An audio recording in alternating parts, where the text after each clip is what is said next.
காவேரி பயங்கர சந்தோஷமாக சூப்பராக சமைச்சிட்ருக்காங்க. சமைச்சு முடித்தோடனே அப்படியே சமையல் ரூமை சுற்றி பார்க்குறாங்க.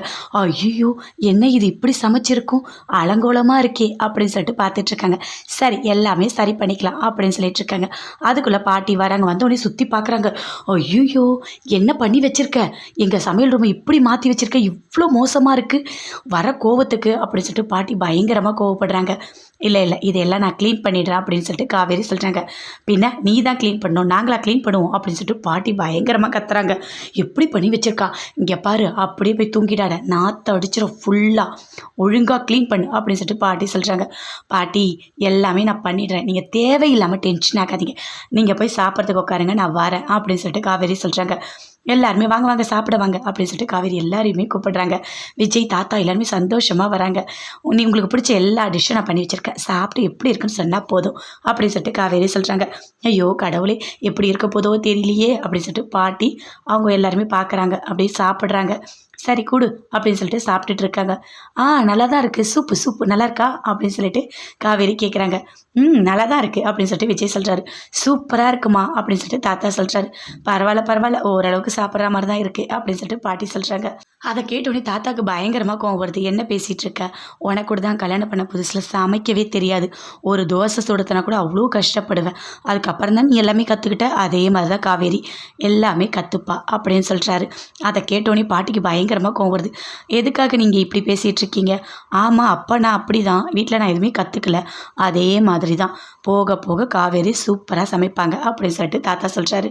என்னப்பா எல்லாரும் எதிர்க்க எப்போ பார்த்தாலும் அம்மா இப்படி பேசிகிட்டு இருக்கீங்க அப்படின்னு சொல்லிட்டு அவங்க கேட்குறாங்க. அவங்க பொண்ணு, அதெல்லாம் ஒன்றும் இல்லைம்மா, உண்மையை தானே நான் சொல்கிறேன் அப்படின்னு சொல்லிட்டு தாத்தா சொல்கிறாரு. சரி வை நல்லா இருக்குது அப்படின்னு சொல்லிட்டு விஜய் சூப்பராக சந்தோஷமாக எல்லாருமே சாப்பிட்றாங்க. நல்லா இருக்குது போல இருக்குது அப்படின்னு சொல்லிட்டு காவேரி பயங்கரமாக சந்தோஷப்படுறாங்க. குமரன் வீட்டுக்கு வராரு. வரும்போது அப்படியே ஒரு ஸ்வீட் வாங்கிட்டு வராரு. அதை பார்க்குறாங்க. என்னது மாமா இது அப்படின்னு சொல்லிட்டு கேட்குறாங்க காவேரியோட தங்கச்சி. இதுவா, ஒன்றும் இல்லை, உள்ளவா அப்படின்னு சொல்லிட்டு கூட்டிகிட்டு போகிறாரு. இது உனக்கு, இது வந்து கங்காக்கு அப்படின்னு சொல்கிறாரு. அது என்ன, அக்காவுக்கு மட்டும் ஸ்பெஷல், அது எனக்கு கொடுங்க அப்படின்னு சொல்லிட்டு வாங்கி பார்க்குறாங்க. இந்த ஸ்வீட்டாக, இது எனக்கு பிடிக்காது, உனக்கு பிடிக்காது ஓகே, ஆனால் அக்காவுக்கு பிடிக்கும்ல, அதனால தான் மாமா வாங்கிட்டு வந்திருக்காரு அப்படின்னு காவேரியோட தங்கச்செல்லாம் சொல்கிறாங்க. ரொம்ப அப்படியே வெக்கப்படுறாரு. இல்லை, அல்வா தான் வாங்கிட்டு வரணும், ஏதாவது ரூல்ஸாக என்ன? அந்த காலத்தில் தான் அல்வா, மல்லிகைப்பூ இதெல்லாம் வாங்கி கொடுப்பாங்க, இப்போல்லாம் எல்லாம் மாறிடுச்சு அப்படின்னு சொல்லிட்டு சொல்கிறாங்க. அதை கேட்டோன்னே பாட்டி சொல்கிறாங்க, அப்படிலாம் ஒன்றும் இல்லை, இதெல்லாம் எந்த நாள்லேயும் மாறாது, அல்வா கொடுக்கலாம், பூ எல்லாமே கரெக்டாக தான் கொடுக்குறான் அப்படின்னு சொல்கிறாங்க.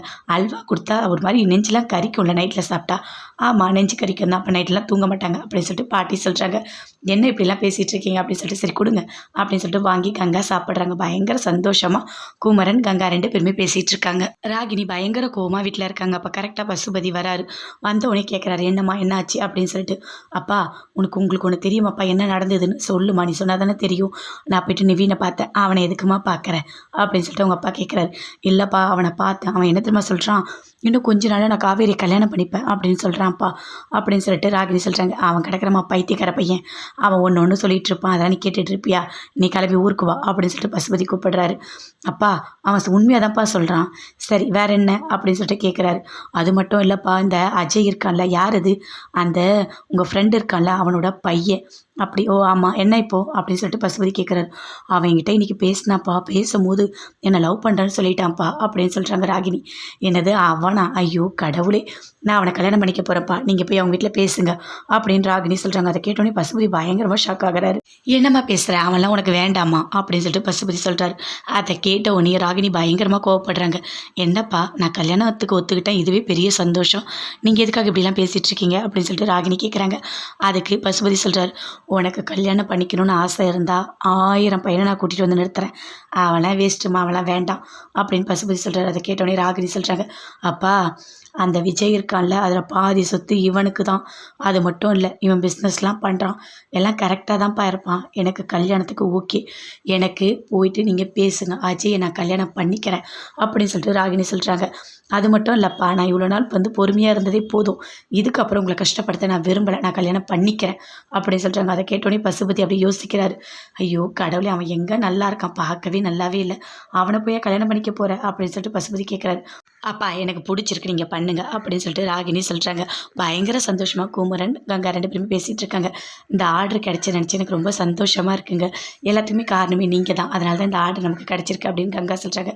அதை கேட்டோன்னே குமரன் பயங்கர